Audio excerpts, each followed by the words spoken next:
Welcome to the bold analysis, ladies and gentlemen.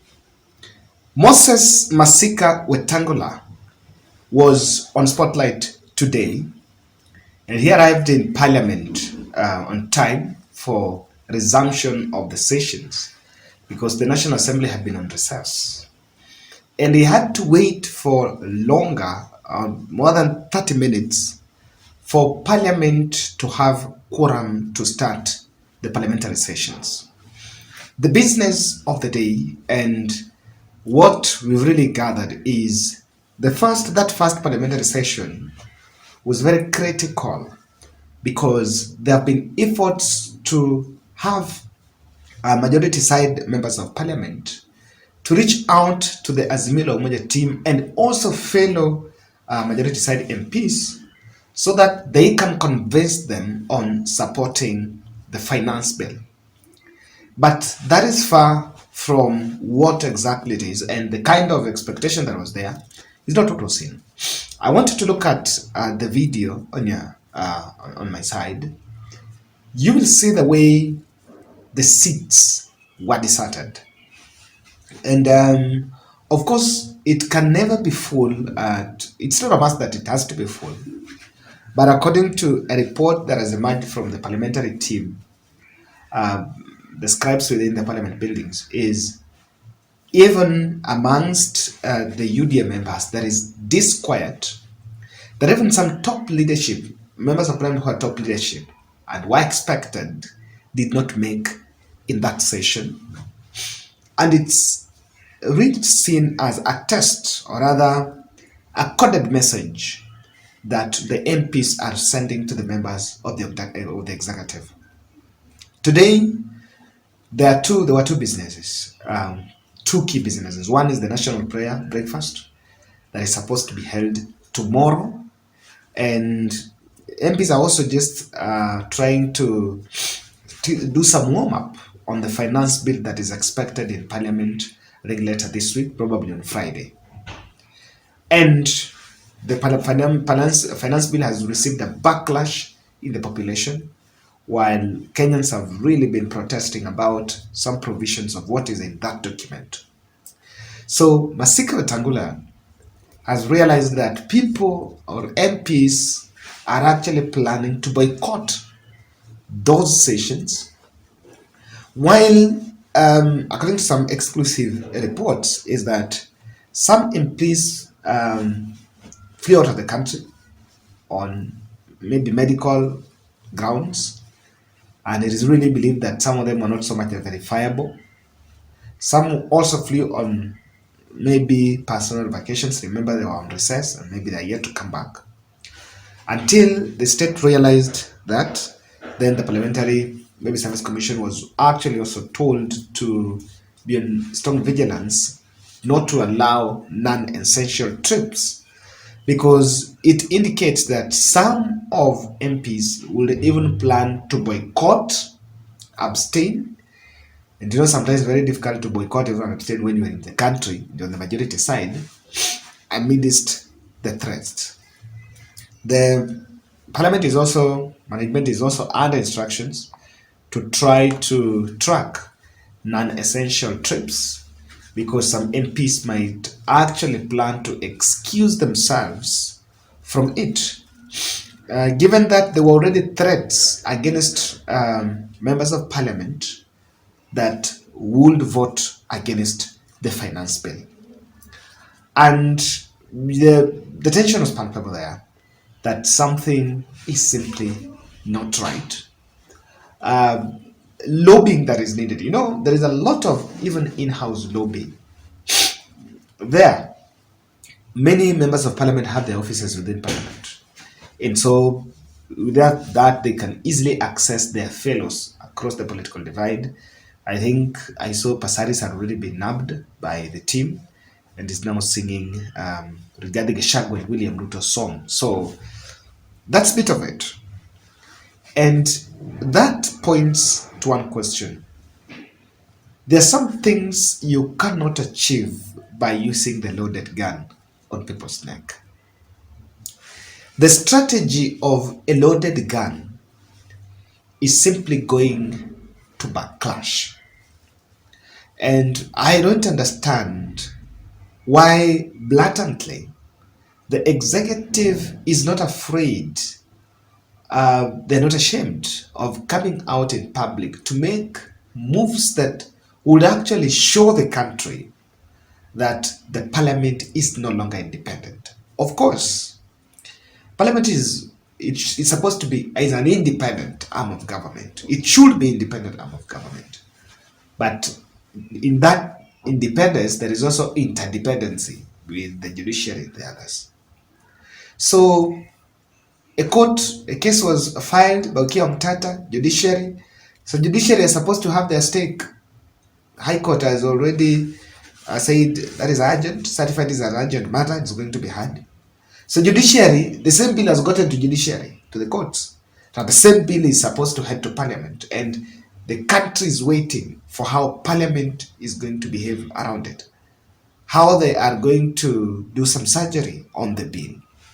At this moment, I may want to ask you, how would you want your MP to vote on that bill?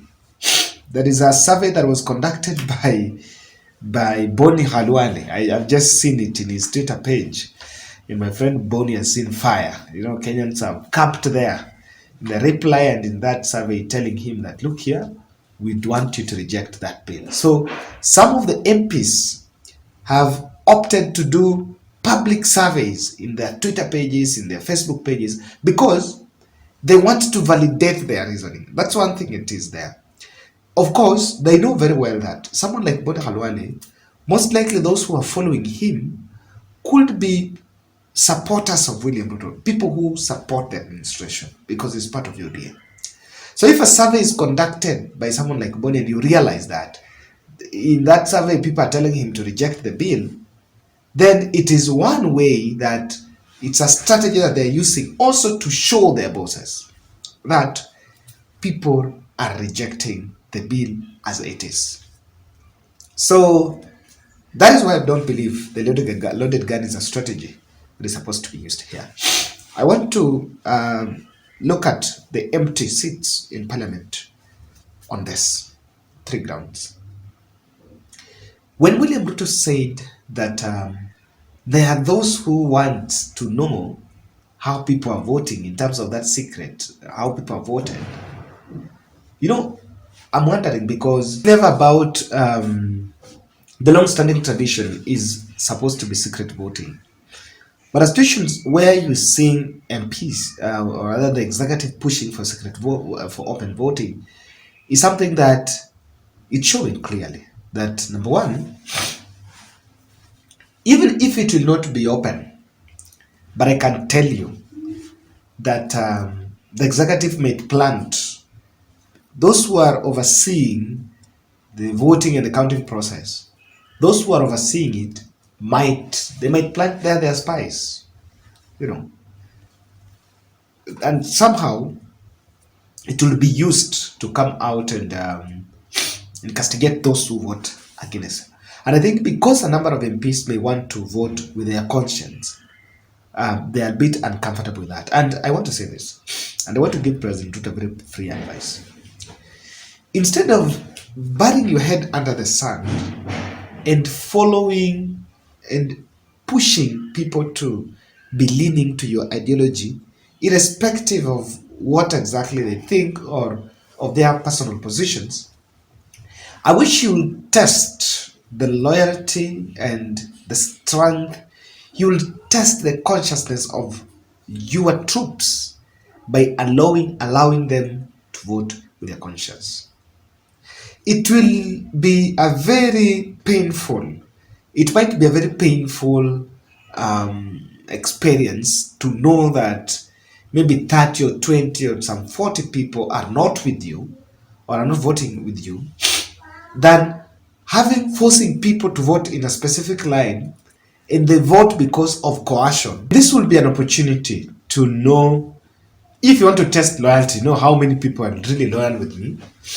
Instead of forcing people to think in a specific direction, think like how you think, and take reality. In fact, you will actually know what exactly it is, instead of just thinking that everyone supports me. It will be a very blind, it's a very blind decision, according to me. We are setting our own precedents. I wish we leave parliament. I know we cannot leave, but I wish we try to reduce the bit of that influence on the parliament, because the kind of precedents we are setting, if this budget is passing, and Okuro Kote is saying this, if this bill passes as it is without input, without the input of Kenyans in it, on what Kenyans proposed in it, then what exactly would you expect? It's going to be a precedent. So tomorrow, if there is another draconian bill that will be tabled in parliament, the same majoritarian rule will apply, and it will heavily be abused. So I know maybe people are looking at it in terms of political alienation in who I support or supporting Ruto vision, but we must also appreciate the fact that if we allow this to happen, and what happens the next day, you will be told no more secret voting, it is about open voting. And with open voting, do you expect an MP who maybe on his own conscience he doesn't support the bill, but because he vibed through UDA, to go against the party? Senator Cherargei is already saying that members of UDA administration who will not support the bill should be subjected to the party disciplinary commission measures. You know, and I'm wondering, what the parliament is supposed to oversight. And yes, it is a government agenda. They're supposed to support government agenda. But again, there is also a limit on legislation and putting the government on check. That's actually one of the roles of the parliament, irrespective of whether majority or minority. So when you see members of parliament bringing such outrageous statements on people to be disciplined for not voting against the bill, a strategy that probably it's going to work because state doesn't lose. I totally agree. The state will never lose. But is that the kind of precedence? And what the reality that is in parliament really shows that, how about if MPs decide not to and quite a number abstain? What's going to happen? Are you going to subject them to the same process of disciplinary? So this is a looming crisis that we are really waiting to see how it can unravel. Thank you.